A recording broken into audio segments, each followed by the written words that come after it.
आशिया कपच्या मुद्द्यावरून क्रीडा मंत्रालयानं जाहीर केलेल्या धोरणावरून संजय राऊत आणि भाजपच्या नवनाथ बन यांच्यामध्ये चांगलीच जुंपली। क्रिकेट आणि रक्त हे मैदानावरती एकत्र दिसेल असं राऊत म्हणाले। तर राऊत पाकिस्तानचे प्रवक्ते आहेत का असा सवाल नवनाथ बन यांनी विचारला।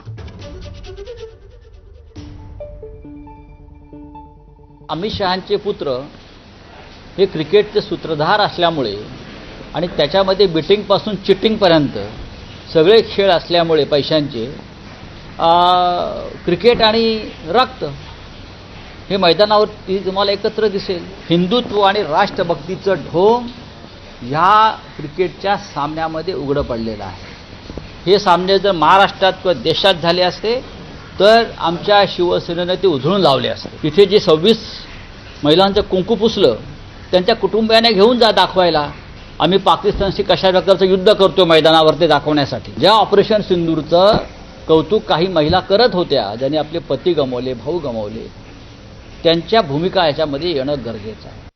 अहो तुम्ही उभाटा गटाचे प्रवक्ते आहेत, काँग्रेसचे प्रवक्ते आहेत का पाकिस्तानचे प्रवक्ते आहेत?